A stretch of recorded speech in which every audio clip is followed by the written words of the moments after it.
కీర్తనలు 80వ అధ్యాయం.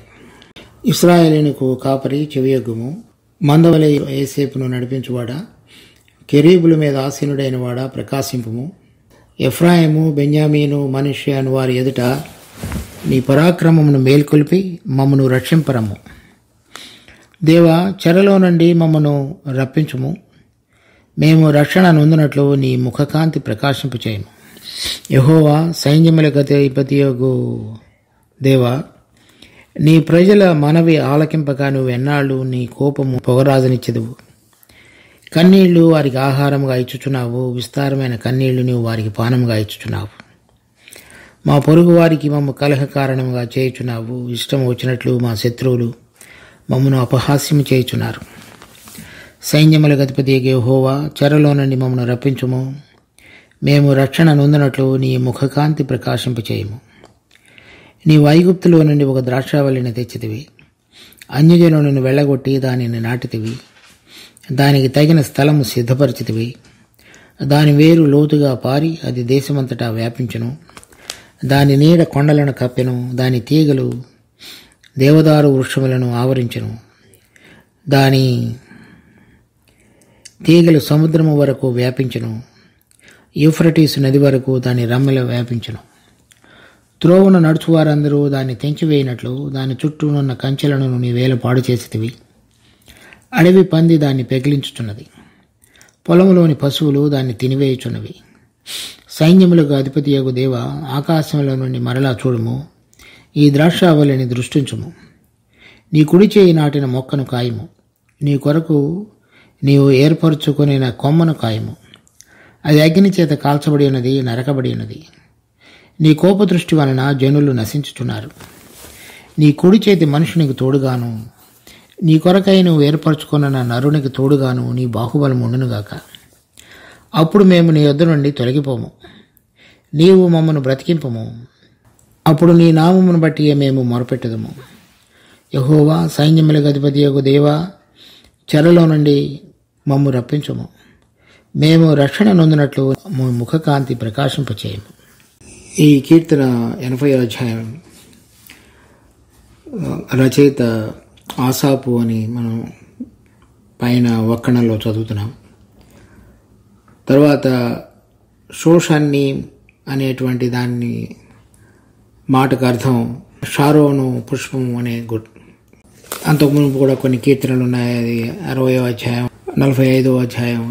ఇవి కూడా ఇవన్నీ కూడా ఒక విశేషమైనటువంటి భావాన్ని ప్రకటించేవిగా ఉన్నాయి. ఆ రాగంతో దాని మీద కలిగినవి. మనం ఇక్కడ చదువుతున్నటువంటి అంశంలో కూడా వీళ్ళు ఇశ్రాయేలు యొక్క ప్రార్థన దీనిలో ఈ కీర్తనలో మనం గమనించవచ్చు. తర్వాత ఆ ప్రార్థనలో ఉన్నటువంటి నొక్కి లేకపోతే ఒక్కాడి నుంచి చెప్పటం అనేటువంటిది 3 వచనాల్లో మనం గమనించగలం. 3వ వచనంలో, దేవా, చెరలో నుండి మమ్మను రప్పించుము. మేము రక్షణ నొందినట్లు నీ ముఖకాంతి ప్రకాశింపచేయము. తర్వాత 7వ వచనంలో, సైన్యములకు అధిపతియగు దేవా, చెరలో నుండి మమ్మను రప్పించుము. మేము రక్షణ నొందినట్లు నీ ముఖకాంతి ప్రకాశింపచేయము. అదే వచనం. తర్వాత 19వ వచనంలో, యెహోవా, సైన్యములకు అధిపతియగు దేవా, చెరలో నుండి మమ్ము రప్పించుము. మేము రక్షణ నొందినట్లు నీ ముఖకాంతి ప్రకాశింపచేయము. ఇక్కడ ఈ 3 వచనాల్లో కూడా 3వ వచనంలో దేవా, చెరలో నుండి మమ్మల్ని రప్పించుము. తర్వాత 7వ వచనంలో సైన్యములకు అధిపతియగు దేవా అంటే వేరైన పేరు. తర్వాత 19వ వచనంలో యెహోవా, సైన్యములకు అధిపతియగు దేవా, మళ్ళా ఇంకొక పేరు అది జోడించబడింది. చెరలో నుండి మమ్మల్ని రప్పించము. కనుక వీళ్ళు ఆ 3 వచనాల్లో మనం చదువుతున్నప్పుడు వాళ్ళు ఇశ్రాయేలు వారు ఎవరైతే ప్రార్థన చేస్తున్నారో వారు చెరలో ఉన్నారు అనేటువంటిది వాళ్ళు అర్థం చేసుకున్నారు. అది మనకు కూడా అర్థమవుతుంది. చెరలో ఉన్నారు కాబట్టి ఆ చెరలో నుంచి విడుదల కలుగజేయమని, రక్షణ కలుగజేయమని ప్రార్థిస్తున్నారు. తర్వాత ప్రార్థించినప్పుడు దేవుడిని సంబోధించిన వైనం 3వ వచనంలో చూస్తే దేవా అని చెప్పినారు. 7వ వచనంలో సైన్యములకు అధిపతియగు దేవ, 19వ వచనంలో యెహోవా సైన్యములకు అధిపతియగు దేవ.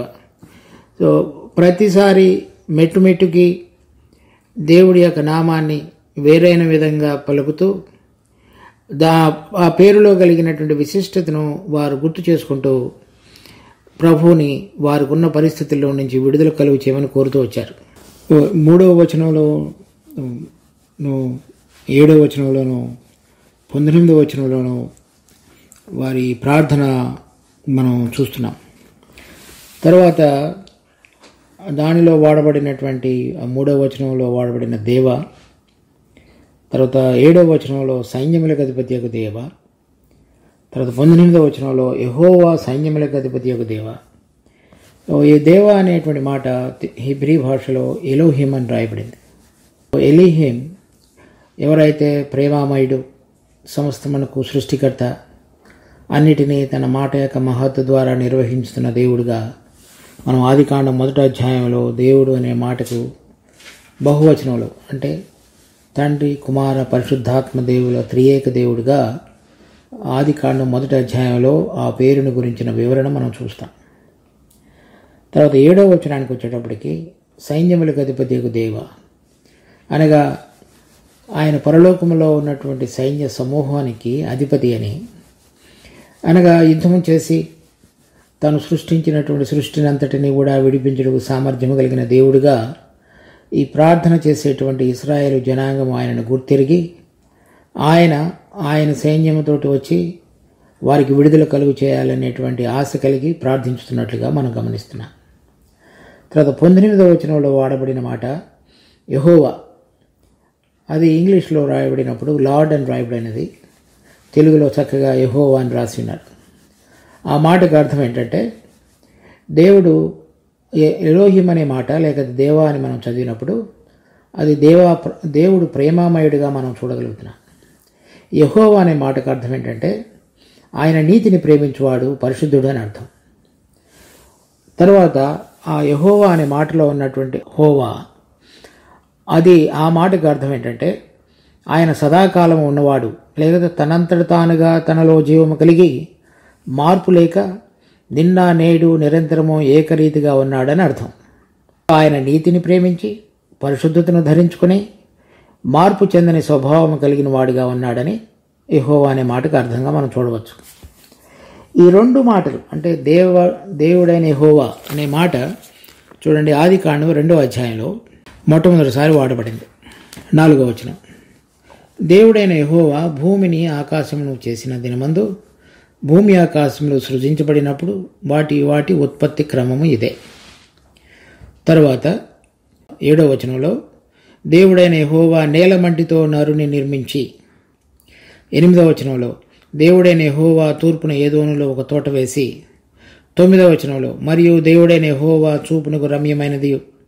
అలా ఈ అధ్యాయంలో ఈ విధంగా మాటికి దేవుడైన యెహోవా అనే మాట వాడబడింది.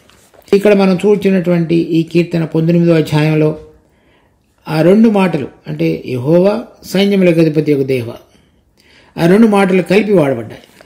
ఇక్కడ నరుని సృష్టించే విషయంలో 2 స్వభావాలు యొక్క దేవునివి చక్కగా వివరించబడ్డాయి. ఒకటి ప్రేమామయుడు, రెండవది సత్యవంతుడు. అంటే ప్రేమతోటి మనల్ని సృష్టించి కాపాడి మనల్ని చేరదీసి మనలను నడిపించేటువంటి నాయకుడు పరమతండ్రి. రెండవది పరిశుద్ధతను ప్రేమించి అపవిత్రతకు సరైనటువంటి న్యాయాన్ని జరిగించి తను సృష్టించినటువంటి బిడ్డలందరూ కూడా పరిశుద్ధతలో ధరించుకుని జీవించగలగటానికి అవసరమైన క్రియను జరిగించేవాడు. ఆ రెండింటి యొక్క మిళితం కలపబడిన విధంగా వాడబడినటువంటిది ఈ 19వ వచనంలో ఉంది. కనుక ఇప్పుడు మనం కనుక చూస్తే వాళ్ళు ఏదైతే చెరలో ఉన్నామని భావించి వాళ్ళ కలిగిన పరిస్థితుల్లో విడుదల కలుగు చేయమని కోరుతున్నప్పుడు దేవుడు సృష్టికర్త అయిన దేవుడుగాను ప్రేమించే దేవుడుగాను చూసి తర్వాత వారిలో ఉన్నటువంటి ఏదైతే అపవిత్రత, అవినీతి వాటన్నిటికీ దండన చేయువాడు కనుక అది సరైన విధంగా క్రమశిక్షణలోనికి వారి జీవితాలు తీసుకుని రాబడి వారు విడుదల పొంది మరలా పరిశుద్ధతలోనికి జీవించగలగటానికి అవసరమైనటువంటి విధంగా ఆయన ముఖకాంతిని వారి మీద ప్రకాశింపచేయమని కోరుతున్నారు. సో మన జీవితంలో మనం అదే గమనం చూసుకోవాలి. ఎప్పుడైనా దేవుడు ప్రేమామయుడు అనేటువంటి మాటకి మాత్రమే మనం తెలుసుకొని ఆయన కీడు విషయంలో లేక మనం చేసినటువంటి తప్పు, అవినీతి, తర్వాత ఆయనకి ఇష్టకరం కాకుండా జీవిస్తున్నటువంటి మన జీవితాలు ఆయన ప్రతిదండన లేక మనను క్రమశిక్షణలోనికి తీసుకుని వచ్చి సరిదిద్దడు, ఆయన అన్నిటినీ క్షమించుతాడు అనేటువంటి భావనతో కనుక మనం జీవించినట్లయితే వీరు చేసినటువంటి ప్రార్థన మనకి వర్తించదు. ఎప్పుడు కూడా దేవుని యొక్క స్వభావాన్ని మనం చక్కగా అర్థం చేసుకోవాలి. ఆయన మనల్ని ప్రేమతోటి ప్రేమించి ఉన్నాడు కనుకనే మార్పు చెందిన ప్రేమతోటి మన కొరకై తన కుమారుడిని పంపి మన పాపాలకు విమోచన కలుగజేస్తున్నాడు. అలా ఏర్పరచుకునేటువంటి బిడ్డలు పాత నిబంధనలో ఏ విధంగా ఇశ్రాయేలు జనాంగం ఉన్నారో నూతన నిబంధనలో విశ్వాసులమైన మనందరం కూడా ఆయన పరిశుద్ధుడు గనక మీరును పరిశుద్ధులుగా జీవించడని పేతురు చెప్పినట్లుగా మనం కూడా అదే విధమైనటువంటి పరిశుద్ధతను ధరించుకునటానికి అవసరమైనటువంటి ఏ కార్యమును దేవుడు మనలో చేస్తాడో ఆ కార్యమును జరిగించువాడు యెహోవా.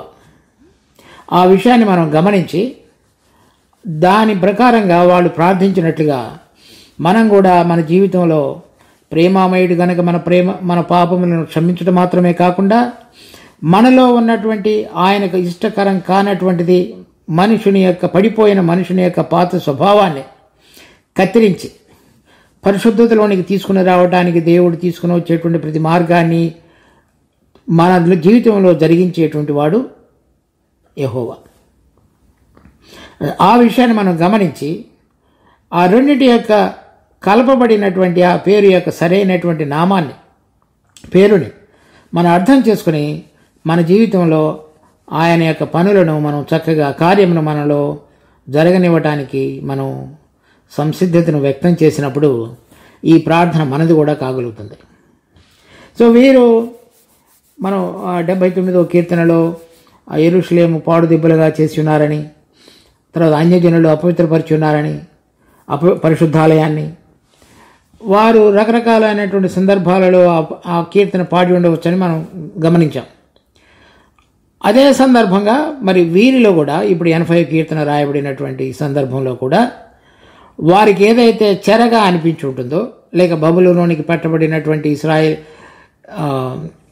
అషూరు రాజుల యొక్క దాసత్వంలోనికి వెళ్ళిపోయిన ఇశ్రాయేలీలు కానీ, బబులోనులోనికి పట్టబడినటువంటి యూదావారు కానీ, కనుక మొత్తం 12 గోత్రాల వారు ఇప్పుడు చెరలోనికి వెళ్ళిపోయిన తరువాత వారిలో శేషంగా మిగిలి దేవుని వైపు మాత్రమే చూచి పట్టబడినటువంటి వారి జనాంగమంతయు కూడా విడుదల పొందవాలనేటువంటి ఆశతో మరి ప్రభు సృష్టికర్తగాను తర్వాత విమోచకుడుగాను గుర్తెరిగినటువంటి అనుభవం కలిగినటువంటి శేష జనం లేక భక్తిపరులయ్యండి అనేక మంది దాసత్వంలోనికి వెళ్ళిపోయినటువంటి తమ సహోదరుల కొరకు ప్రార్థిస్తున్నటువంటి ఆ భక్త సమూహము లేక విశ్వాసుల యొక్క గుంపు ఈ కీర్తన రాసి ఉండవచ్చు. ఎందుకంటే అటువంటి ప్రార్థనలో వీళ్ళు ఉన్నారు కాబట్టి. ప్రార్థనలో దేవుడిని ఏ విధంగా సంబోధించాలో ఆయన ఎటువంటి కార్యము చేయగలడో అది మాత్రమే వారి అవగాహన కాకుండా ఆయన యొక్క ముఖ ప్రకాశమును వారి మీద కలుగు చేయమని కోరుతున్నారు. వారు దేవుని చేత విడిపించబడి ఒక రాజ్యంగా చేయబడి ఆయనకు సంబంధించినటువంటి బిడ్డలుగా వారు జీవించట ప్రక్రియలో తప్పిపోయిన తనము మరలా చెరలోనికి వెళ్ళిపోయినటువంటి తనాన్ని గుర్తు చేసుకుంటూ సంపూర్ణమైన విడుదలను కావాలని కోరుతూ ప్రభు దగ్గరికి వచ్చిన వారుగా మనం ఈ కీర్తనలో వారిని గురించి చదువుతాం. సో వారు ఎటువంటి విధంగా ఉన్నారని ఎటువంటిది కనుక చూస్తే 4వ వచనంలో నీ ప్రజల మనవి వినక నీవెన్నాళ్ళు నీ కోపము పొగరాజనిచ్చెదవు అంటే దేవుడు ఇక్కడ 4వ వచనంలో సంబోధించబడిన విధానం యెహోవా అంటే ఆయన నీతిమంతుడు, పరిశుద్ధుడు, అంటే అపవిత్రతను ఏమాత్రము సహించిన వాడు కనుక ఇప్పుడు ఆయన వారి పక్షంగా చేసినటువంటి క్రమశిక్షణ చర్యను బట్టి నీవు ఎన్నాళ్ళు నీ కోపము మా మీద పొగరాజనిచ్చెదవు, నువ్వు ఆ విధంగా మమ్మల్ని క్రమశిక్షణలోనికి తీసుకుని రావడానికి మా మీద అనుమతించిన పరిస్థితులు మేము చెరలోనికి వెళ్ళి ఉండగా ఇప్పుడు మా చెరలో కన్నీళ్లు వారికి ఆహారంగా ఇచ్చుచున్నావు, విస్తారమైన కన్నీళ్లు వారికి పానంగా ఇచ్చుచున్నావు. అంటే మా జీవితంలో ఇప్పుడు మా యొక్క ఆహారము, మా పానీయము రెండు కూడా మాకు కన్నీరుగానే మిగిలింది. కనుక మేము వెళ్ళినటువంటి దుస్థితి, మా జీవితంలో నీకు అవిధేయులంగా జీవించిన దాన్ని బట్టి మేము ఏ విధంగా నీ కొరకు ఇష్టకరంగా నీ నీతిని క్రియలు జరిగించుతూ నీకు ఇష్టకరంగా జీవించాలో ఆ విషయంలో మేము తప్పిపోయినాం. కనుక నీవు మమ్మల్ని ప్రేమించుతావు కనుక మరలా మమ్మల్ని క్రమశిక్షణలోనికి తీసుకుని వచ్చి నీవు కోరిన విధంగా నీ పరిశుద్ధతలో పాలివారమగినట్లుగా మాతో నువ్వు వ్యవహరించేటువంటి విధానంలో మా మీదకు వచ్చినటువంటి విపత్తు అది దుఃఖకరంగా కనిపించుతుంది అని చెప్తున్నాడు. అయితే అంతకు మునుపు ఎటువంటి విధంగా దేవుడు వాళ్ళతోటి వ్యవహరించున్నాడు అనేది కూడా చెప్తున్నాడు. 8వ వచనంలో, నీవు ఐగుప్తులో నుండి ఒక ద్రాక్షావళిని తెచ్చితివి, అన్యజనులను వెళ్ళగొట్టి దాన్ని నాటితివి, దానికి తగిన స్థలం సిద్ధపరిచితివి, దాని వేరు లోతుగా పారి అది దేశమంతటా వ్యాపించును, దాని నీడ కొండలను కప్పెను, దాని తీగల దేవదారు వృక్షములను ఆవరించును, దాని తీగలు సముద్రం వరకు వ్యాపించును, ఎఫ్రటీస్ నది వరకు దాని రెమ్మలు వ్యాపించును. ఇంత పరిపక్వమైనటువంటి స్థితిలోనికి విస్తారంగా అభివృద్ధి చెందగలిగేటువంటి విధంగా మా దేశాన్ని నువ్వు ఇంతవరకు ఉంచావు. ఐగుప్తులో దాసత్వంలో ఉండగా తీసుకుని వచ్చావు. కనానీయులు, అమోరీలు, హిత్తీలు, ఇవ్వీలు, యబూసీలు అనే జాతులు వారందరినీ కూడా వెళ్ళగొట్టావు. మమ్మల్ని చక్కగా అక్కడ నాటావు. మేమందరం కూడా ఫలించి అభివృద్ధి చెందగలిగేటట్టుగా దావీదు సమయంలో, సొలొమోను సమయంలో కొంతవరకు ఇటువంటి ఫలభరితమైనటువంటి జీవితాన్ని మేము చూడగలిగేటట్లుగా చేశావు. తర్వాత ఒక సమయం వచ్చింది. 12వ వచనం, త్రోవను నడుచువారందరూ దాన్ని తెంచివేయినట్లు దాని చుట్టూనున్న కంచెలను నీ వేళ పాడు చేసితివి. ఎప్పుడైతే వారిలో అవిధేయత, వారికి కలిగినటువంటి సంపద అభివృద్ధిని బట్టి వారు గర్వించి అన్య దేవతల వైపు తమ హృదయములను ఎత్తి ఉన్నారో, అప్పుడు దేవుడు వారి పక్షంగా చూపించినటువంటి ఆ కంచె అనేటువంటిది, అంటే భద్రత అనేటువంటిది, ఒక చక్కటి కవచములాగా దేవుడు వాళ్ళ చుట్టూ ఉండి కాపాడుతూ వచ్చినటువంటి కంచెను తీసివేశాడు. అప్పుడు 13వ వచనంలో, అడవి పంది దాన్ని పెగిలించుచున్నది, పొలంలోని పశువులు దాన్ని తినివేయుచున్నవి, సైన్యములకు అధిపతి యొక్క దేవ ఆకాశంలో నుండి మరలా చూడుము. ఈ అడవి పంది క్రూరమృగాలు, పశువులు సామాన్యమైనవి. అంటే పెద్ద పెద్ద శత్రువులు, ఎక్కువ బలం కలిగిన వాళ్ళు వచ్చారు, చిన్నవాళ్ళు కూడా మా మీదకు వచ్చి మేము ఓడించబడి ఎవరిని గెలవలేనటువంటి నిస్సహాయ స్థితిలోనికి నీవు మమ్మల్ని పడవేసిన విధంగా నీ కోపము మా మీద రాజనిచ్చినావు. ఇప్పుడు ఏదైతే మేము విస్తారమైనటువంటి అభివృద్ధిని ఇన్ని సంవత్సరాలు చూడగలిగామో, నువ్వు కంచెను తీసివేసినప్పుడు అది ఇప్పుడు మెల్లమెల్లగా బలమైన శత్రువులు, బలహీనమైన శత్రువులు కూడా చేతిలో కూడా మేము యుద్ధం గెలవలేని వారంగా చేయబడ్డాం. ఇప్పుడు మళ్ళా వాళ్ళు చెప్తున్నారు, సైన్యములకు అధిపతి యొక్క దేవా ఆకాశంలో నుండి మరలా చూడము, నీ ద్రాక్షావళిని దృష్టించుము. ఏదైతే నువ్వు ఐగుప్తు దేశంలో నుంచి తీసుకుని వచ్చి, యెషయా గ్రంథం మనం 5వ అధ్యాయంలో చూస్తాము, ఒక ద్రాక్షావళిని నాటి ఉన్నాడు. వాళ్ళందరూ ఇశ్రాయేలుకు గుర్తు పాత నిబంధనలు. నువ్వు నాటినటువంటి ద్రాక్షావళిని చూడుము. అంటే ఈ ఎవరైతే చెరలో ఉన్నటువంటి కొంతమంది మనం చూస్తే దానియేలు, నెహెమ్యా, ఎజ్రా, వీళ్ళందరూ కూడా అక్కడ ఉంటున్నప్పటికీ కూడా వారు ఇటువంటి భారాన్ని కలిగినటువంటి హృదయంతో ప్రార్థించిన వారుగా మనం చూడవచ్చు. అదేవిధంగా యెషయా కానీ, ఇర్మియా కానీ, ప్రవక్తలు, యెహెజ్కేలు, వారందరి హృదయాలలో ఇటువంటి భారంతో కూడినటువంటి ప్రార్థన చెరలోనికి వెళ్ళిపోయిన వారి పక్షంగా కనబడుతూ వచ్చింది. 15వ వచనం, నీ కుడి చేయి నాటిన మొక్కను కాయము, నీ కొరకు ఏర్పరచుకున్న కొమ్మను కాయము. కనుక నువ్వు ఇశ్రాయేలు నా జ్యేష్ఠ పుత్రుడు అని చెప్పినట్లుగా వారితో ఏదైతే నువ్వు కోరుతున్నావో, నువ్వు ఏర్పరచుకున్నావో, వాళ్ళని ఉద్దేశించున్నావో దాన్ని అంతటినీ కూడా నువ్వు కాయు అని చెప్తున్నాడు. అంటే భద్రపరచు. మరలా 16వ వచనం, అది అగ్ని చేత కాల్చబడి ఉన్నది, నరకబడి ఉన్నది, నీ కోప దృష్టి వలన జనులు నశించుతున్నారు. ఆయన యెహోవా దేవుడు కనుక వారు జరిగించినటువంటి అపవిత్రతమైన అవినీతి కార్యములకు తగినటువంటి శిక్షను విధించి ఆయన తనకు వారిని కుమారులుగా, బిడ్డలుగా స్వీకరించేవారుగా ఉన్నారు. కనుక దానికి తగినటువంటి, ఆయన నామానికి తగినటువంటి పరిశుద్ధతను వారు ధరించుకొనగలగడానికి అవసరమైనటువంటి క్రమశిక్షణ కార్యమును ఆయన వారిలో జరిగించుతున్నాడు. 17వ వచనం, నీ కుడి చేతి మనుషునికి తోడుగాను నీ కొరకై నువ్వు ఏర్పరచుకున్న నరునికి తోడుగాను నీ బాహుబలం ఉండునుగాక. ఇక్కడ నీ కుడి చేతి మనుషునికి, ఈ కుడి చేయి మనుషుడు అంటే మన ప్రభు అయిన యేసుక్రీస్తుకి మనం రకరకాల ఉదాహరణలతో చూడవచ్చు. హెబ్రీ పత్రిక 1వ అధ్యాయం 5వ వచనంలోను. తర్వాత నీ కొరకై నువ్వు ఏర్పరచుకున్న నరునికి తోడుగాను నీ బాహుబలం ఉండునుగాక. అంటే నీ కొరకై నువ్వు ఏర్పరచుకున్న బిడ్డలంటే ఇశ్రాయేలీయులు. అంటే దేవుడైన మన ప్రభు అయినటువంటి యేసుక్రీస్తుకి తోడుగా ఉండి ఆయన ద్వారా మాకు కలిగినటువంటి శ్రమలలో నుంచి మాకు విడుదల కలుగు చేసి నీ యొక్క స్వరక్తం చేత మమ్మల్ని కొని ఏర్పరచుకున్నావు కనుక మాకు తోడుగా ఉండి మాకు విడుదల కలుగు చెయ్యి అని ప్రార్థిస్తున్నారు. 18వ వచనంలో అప్పుడు మేము నీ యొద్ద నుండి తొలగిపోము. సో గతంలో ఏ విధంగా మేము చేసి ఉన్నామో నీవు మాటి మాటికి చెప్పినప్పటికీ మేము వినకుండా తొలగిపోయినామో ఇప్పుడు కనుక అటువంటి కార్యము మరలా ఇంకొకసారి జరిగించినట్లయితే, ఎందుకంటే వారు మాటి మాటికి చేసినటువంటి ప్రార్థన అదే. 3వ వచనంలో దేవా చెరలో నుండి మమ్మల్ని రప్పించము. తర్వాత 7వ వచనంలో కానీ 19వ వచనంలో కానీ ఇంగ్లీష్లో ఇంకొక మాట చక్కగా వ్రాయబడింది, టర్న్ అగైన్, అంటే మరలా చూడుమని. అంటే అంతకు మునుపు ఏ ఐగుప్తులో నుంచి విడుదల కలుగు చేసావో అదేవిధంగా ఇంకొకసారి చెయ్యి. ఇప్పుడు మేము నీ యొద్ద నుండి తొలగిపోము. మా తప్పును మేము తెలుసుకున్నాం.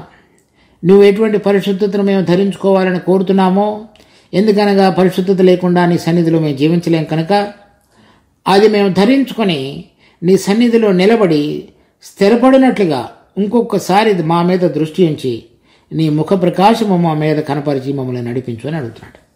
ఇది మనం పాత నిబంధనలో ఇశ్రాయేలీయులు అనేక సార్లు తప్పిపోయినప్పుడు వారు చేసినటువంటి ప్రార్థనగా సరిపోయినదిగా మనం చూస్తున్నాం.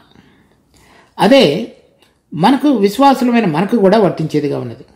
మనందరం కూడా దేవుడు ప్రేమామయుడు, ఆయన యొక్క ప్రేమను బట్టి మనందరం కూడా తన కుమారుడు ఈ లోకంలోనికి పంపించబడడం ద్వారా లోకంలో ఉన్నటువంటి భ్రష్టత్వం నుంచి మనకు విడుదల కలుగు చేయడానికి తన కుమారుడైన యేసుక్రీస్తు మనల్ని ప్రేమను, తండ్రి యొక్క ప్రేమను బయలుపరిచి తాను కల్వరి శిలువలో అప్పగించుకున్నడం ద్వారా విశ్వసించిన బిడ్డలందరూ కూడా ఆయన బిడ్డలుగా చేయబడ్డారు విశ్వాసాన్ని బట్టి.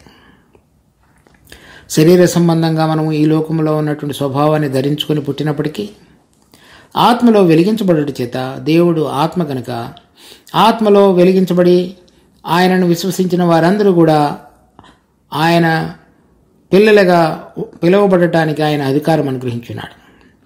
అటువంటి మనం ఆయన ఏ విధంగా పరిశుద్ధుడో మనం కూడా పరిశుద్ధులుగా ఉండటానికి పిలువబడి ఉండగా, తర్వాత ఏ మనుషుడును పరిశుద్ధత లేకుండా దేవుని చూడలేడని చెప్పబడి ఆయన ప్రేమను రుచి చూచి ఆయనతోటి సంబంధంలోనికి తీసుకుని రాబడిన మనందరం కూడా ఆ పరిశుద్ధతను ధరించుకొని సరైన విధంగా జీవించే విషయంలో తప్పిపోయినటువంటి అనేక మంది విశ్వాసులు మనం ఈ దినాలలో గమనించగలం. చాలామందిలో ఆయన ప్రేమామయుడు కనుక నా జీవితాన్ని నేను ఎటువంటి విధంగా జీవించినప్పటికీ నా పాపములు తప్పులు వాటన్నిటిని క్షమించుతాడనేటువంటి నిశ్చయత కలిగి వారు ఎటువంటి జాగ్రత్తతోటి ప్రభువుకు సమర్పించుకున్నటువంటి జీవితంలో జీవించాలో అటువంటి విధంగా జీవించుతున్నటువంటి విధంగా కనబడరు. కానీ ఎవరిలో అయితే దేవుడు ప్రేమామయుడు, నీతిమంతుడు, పరిశుద్ధుడు అనేటువంటి విషయాన్ని గుర్తెరుగుతారో, నన్ను దేవుడు పరిశుద్ధతకు అనేటువంటి దాని కొరకే పిలిచున్నాడు అనేటువంటి విషయాన్ని గుర్తెరుగుతారో, తర్వాత ఆయన కాకుండా నేను వేరే దేనిని కూడా నా హృదయంలో ప్రతిష్ఠించకూడదని తెలుసుకొని వాళ్ళ తప్పులు పొరపాట్లు ఏదైనా అపవిత్రత లేక అవినీతి కార్యములు కనుక జరిగి ఉన్నట్లయితే దాన్ని ఒప్పుకుంటూ ఆ అపవిత్రతలో పాలు పంపులు పొందేటువంటి ఆ పాత స్వభావం మీద జయం పొందగలగటానికి ఎటువంటి ప్రక్రియలో వారు ముందుకు సాగాలో, ఆత్మ ద్వారా జీవితాన్ని ముందుకు నడిపించబడాలో ఆ అనుభవంలోనికి రాగలిగినటువంటి బిడ్డలందరూ కూడా చేసేటువంటి ప్రార్థన ఈ కీర్తన. వారు ఏదైతే ఎలోహిం అంటే సృష్టికర్త అయిన దేవుడిగా, ప్రేమామయుడిగా, తర్వాత ప్రేమను బట్టి ఆయన మనకు వాగ్దానం చేసి నడిపించేవాడిగా చూడటం మాత్రమే కాకుండా యెహోవా దేవుడిగా అంటే పరిశుద్ధుడిగా, నీతిమంతుడిగా ఉండి మనం కూడా ఆ సత్యంలో దాని ప్రకారంగా జీవించాలని కోరేటువంటి ఆశ కలిగినటువంటి యెహోవాను కూడా గుర్తెరిగి ఆ రెండు విషయాలలో పయనించేటువంటి భక్తుల యొక్క సమూహంతో కూడిన వారు చేసేటువంటి ప్రార్థనకు ఇది గుర్తుగా ఉంది. దాంట్లో రాయబడినటువంటి కొన్ని విషయాలు మన జీవితంలో కనుక చూస్తే, ఏదైతే దేవుడు విశ్వాసులందరినీ కూడా పిలిచి చక్కగా సంఘంగా ఏర్పరిచి వాళ్ళందరూ కూడా ఆది సంఘ దినాలలో ఎటువంటి విధంగా వారి చూడండి రాయబడింది ఇక్కడ 9వ వచనంలో, దానికి తగిన స్థలము సిద్ధపరిచితివి, దాని నీడ కొండలను కప్పెను, దాని తీగలు సముద్రం వరకు వ్యాపించెను, యూఫ్రటీస్ నది వరకు దాని రెమ్మలు వ్యాపించెను. మొట్టమొదటిలో సంఘం ఈ విధంగా మరి ఆదికాండం 2వ అధ్యాయంలో చూచినప్పుడు 3000 మంది, తర్వాత 4వ అధ్యాయంలో చూచినప్పుడు 5000 మంది, తర్వాత అపోస్తుల కార్యాలు ఆ సంఘము విస్తరించి రకరకాలుగా, తర్వాత ప్రభు చెప్పినట్లుగా యూదా, గలిలే, సమరయ ఇంకా రకరకాలైన ప్రాంతాలలోనికి చివరకు సముద్ర తీరాల వరకు, అంటే భూలోకం అంతటికి కూడా చేరగలిగిన విధంగా చేరింది. కానీ ఏదైతే వారు అభివృద్ధిని, దేవుని యొక్క ఆశీర్వాదంను రుచి చూచిన కొలది వారు లోకము నుంచి వేరే దేవునికి ప్రత్యేకమైనటువంటి విధంగా జీవించేటువంటి జీవితం నుంచి తప్పిపోయి లోకంతో కలిసిపోయిన వారుగా చేయబడ్డారు. అది యెషయా గ్రంథం 63వ అధ్యాయం 19వ వచనంలో కూడా, నీ పరిపాలన మేము ఎన్నడను ఎరగని వారమైతిమి, నీ నామము పెట్టబడని వారి వలె మేము జీవించితిమి. కనుక విశ్వాసులైనటువంటి వారు దేవుని యొక్క ప్రభుత్వాన్ని, తర్వాత ఆయన పేరుకు తగిలినటువంటి గుణములను ప్రకటించగలిగేటువంటి సరైన జీవితాన్ని కలిగిన వారుగా కనిపించలేదు. ఏదైతే దేవుడు ఒక ఉద్దేశంతో ఈ నూతన నిబంధనలో ఉన్నటువంటి విశ్వాసులందరినీ కూడా చక్కగా పిలిచి ఒక సంఘంగా ఏర్పరిచి వారందరి మీద ప్రభువుగా ఉండటానికి ఆయన కుమారుడిగా శిరస్సుగా నియమించి ఆయన ద్వారా మనం జీవించి ఆయనలో ఉన్నటువంటి ఆశీర్వాదాన్ని, పరలోక సంబంధమైనటువంటి వాటన్నిటినీ పొంది ఈ లోకములో ఆయనకు మహింకరంగా జీవించాలని కోరినటువంటి ఆయన యొక్క ఉద్దేశాన్ని మరి చాలామంది విశ్వాసులు గ్రహించకుండా లోకంతో కలిసిపోయిన వారుగా ఉన్నారు. అటువంటి సందర్భంగా ఆయన చెప్తున్నాడు, కంచెను తీసివేసితివి. కనుక ఇప్పుడు మనం కనుక సంఘాల్లో అనేకమైన చూస్తే చాలా సంఘాలలో ఎటువంటి విధంగా దేవుని యొక్క సంఘము అనేటువంటిది సత్యం అనే దానికి భూమి మీద వేయబడినటువంటి పునాది. ఆ పునాదులు కదిలించబడే విధంగా సత్యానికి బదులుగా, లేక పవిత్రతకు బదులుగా, నీతికి బదులుగా విపరీతమైనవి వేరైనటువంటివి దేవుని యొక్క సంఘములు అనేటువంటి పిలువబడేటువంటి వాటన్నిటిలో జరుగుతూ వస్తున్నాయి. అదెంతో దుఃఖకరమైన విషయం. కానీ అటువంటి సందర్భాలలో ఎవరైతే భక్తులుగా ఉండి తమ తాము సమర్పించుకొని దేవుని యొక్క పరాక్రమమును ఆశ కలిగి, తర్వాత ఆయన విడుదల కలుగు చేయగలడని ఎదురు చూస్తూ ఆయన యొక్క ముఖ ప్రకాశము మరలా వారి మీద కుమ్మరించబడి ఆ వెలుగులో వారు జీవించాలనేటువంటి ఆశతో చేస్తున్నటువంటి ప్రార్థన ఇది ఈ దినాల్లో సంఘాల్లో. కనుక ప్రతి చోట ఆయనకు ఇష్టమైనటువంటి ప్రతి చోట ఇష్టకరమైనటువంటి బిడ్డలు కొంతమందిని దేవుడు ఏర్పరచుకున్నాడు. వారు బయట జరుగుతున్నటువంటివి కానీ, సంఘంలో ఎటువంటి పరిస్థితులు ఉన్నాయో వాటిని బట్టి కానీ విశ్వాసం నుంచి తప్పిపోక స్థిరచిత్తులై ప్రభు తమను పిలిచినటువంటి పిలుపు యొక్క ఔన్నత్యాన్ని గుర్తెరిగి సమర్పణతో ప్రభు యొక్క బలమనందు ఆయన సైన్యములకు అధిపతి యెహోవా అనగా యుద్ధం చేసి అంధకార సంబంధమైన శక్తులన్నిటినీ ఓడించగలడు. తప్పిపోయిన మనుషుని యొక్క హృదయానికి పగ్గములు వేసి వారందరినీ మరలా ఆకర్షించగలడు. వారందరినీ మరలా తప్పిపోకుండా స్థిరపరచగలడు.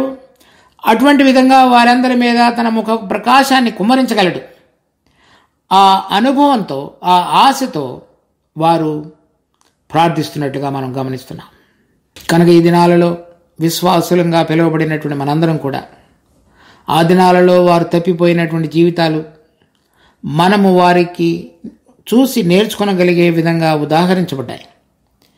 మనం ఏ విధంగా జీవించుతున్నామో తెలుసుకొని ఆయన యొక్క ప్రేమను రుచి చూచుటలో ఆగిపోకుండా ఆయన యొక్క పరిశుద్ధతను, నీతిని, సత్యమును కూడా మనం కూడా ధరించుకొని దానిలో ముందుకు సాగగలగటానికి ఆయన యొక్క కృపా మహదైశ్వర్యాన్ని, ఆయన శత్రువులను ఓడించుటకు సామర్థ్యం కలిగిన పునరుద్ధాన శక్తి యొక్క జీవాన్ని, మనలో చక్కగా నిరంతరము పనిచేయుటకు మన పరలోక సంబంధమైన దానితో కట్టబడి అతకబడినటువంటి పరలోక ఆ పరిశుద్ధాత్మ ద్వారా నడిపించబడి ఆ పరిశుద్ధతలో ముందుకు సాగుతూ ఆయన నామమునకు మహిమ తీసుకుని రాగలిగే విధంగా ఉండటానికి మనందరం కూడా కలిసి చేయవలసినటువంటి ప్రార్థన ఈ కీర్తన. తర్వాత ఇంకొక విషయం చూద్దాం. 17వ వచనంలో, నీ కుడి చేతి మనుషునికి తోడుగాను, నీ కొరకై నువ్వు ఏర్పరచుకొని నరునికి తోడుగాను. ఇంగ్లీష్లో అయితే ఆ 2 చోట్ల కూడా మనుషుడు అనే మాటకు కూడా మ్యాన్ అని రాయబడింది. తర్వాత నరుడు అనేటువంటి మాటకు కూడా ఇంగ్లీష్లో మ్యాన్ అని రాయబడింది. తెలుగులో చక్కగా ట్రాన్స్లేషన్ చేశారు. నీ కుడి చేతి మనుషునికి, అది హెబ్రీ భాషలో ఇష్ అని అర్థం. అంటే ఇంగ్లీష్లో కనుక రాయాలంటే ISH, మనుషుడు. తర్వాత 2వ పంక్తిలో రాయబడిన నువ్వు ఏర్పరచుకున్న నరుడు అనే మాటకు అర్థం హెబ్రీ భాషలో ఆదాం అని అర్థం. ఆదాం అంటే నరుడు, లేకపోతే మంటిలో నుంచి తీయబడినవాడు, లేకపోతే ఎర్రటి రంగును పోలినవాడని అర్థం, మట్టి రంగును పోలినవాడు. సో ఇక్కడ 2 మాటలు ఇంగ్లీష్లో అయితే ఒకటే మాట వాడారు. ఇక్కడ వాడబడినటువంటి మాటలకు వేరువేరు అర్థాలు ఉన్నాయి. అది చూడండి, ఆదికాండం 2వ అధ్యాయం 20వ వచనం. అప్పుడు ఆదాము సమస్త పశువులకు, ఆకాశ పక్షులకు, సమస్త భూజంతువులకు పేర్లు పెట్టెను. అయినను ఆదామునకు సాటి అయిన సహాయము అతనికి లేకపోయిను. ఇంగ్లీష్లో కూడా ఆదామని రాయబడింది. అప్పుడు దేవుడైన యెహోవా ఆదామునకు గాఢ నిద్ర కలుగజేసి అతడు నిద్రించినప్పుడు అతని ప్రక్కటెముకలలో ఒకదానిని తీసి ఆ చోటును మాంసముతో పూడ్చివేసెను. తరువాత దేవుడైన యెహోవా తాను ఆదాము నుండి తీసిన ప్రక్కటెముకను స్త్రీగా నిర్మించి ఆమెను ఆదాము వద్దకు తీసుకుని వచ్చెను. అప్పుడు ఆదాము ఇట్లనెను. అక్కడ రాయబడినటువంటి ఆదాం అనేటువంటి మాట ఇంగ్లీష్లో వేరుగా ఉంది. నా ఎముకలలో ఒక ఎముక, నా మాంసములో ఒక మాంసము, ఇది నరులో నుండి తీయబడినది కనుక నారి అనబడును. కాబట్టి పురుషుడు తన తండ్రిని తల్లిని విడిచి తన భార్యను హత్తుకొనును, వారు ఏక శరీరమైందురు. కనుక ఇక్కడ రాయబడినటువంటి ఈ ఆదాము లేక నరుడు, ఆ 2 మాటలు కూడా వేరువేరు అర్థాలుగా ఉన్నాయి. ఒకటి ఇంగ్లీష్లో మ్యాన్ అని రాయబడినప్పటికీ కూడా అది క్యాపిటల్ లెటర్ వాడారు. ఎక్కడైతే ఈష్ అని రాయబడిందో, ఎక్కడైతే నరుడు లేకపోతే ఆదాం అని రాయబడిందో అక్కడ లోవర్ కేస్ అంటే చిన్న అచ్చు వేయబడింది. అంటే ఎప్పుడైతే స్త్రీ అతనిలో నుంచి తీయబడి మరలా అతని దగ్గరికి తీసుకొని రాబడినప్పుడు సంపూర్ణతలోనికి ఆదాము తీసుకొని రాబడ్డాడో, ఒంటరివాడుగా కాకుండా జతవాడుగా చేయబడ్డాడో, అప్పుడు వాడబడినటువంటి మాట ఇష్.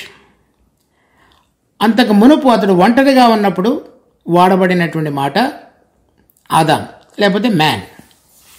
సో ఎప్పుడైతే ఆ సంపూర్ణతలోనికి తీసుకొని రాబడి ఎవరిలో ఆ స్త్రీ కూడా ఇమిడి ఉన్నటువంటి దాన్ని బయటికి తీసుకుని వచ్చి ఇద్దరు జతపరచబడ్డారో అతడు ఇష్ అనే మాటకు వాడబడింది అక్కడ. అంటే ఆ మాట ఇంకొక రకంగా చెప్పాలంటే నోబుల్ మ్యాన్ అని కూడా అర్థం.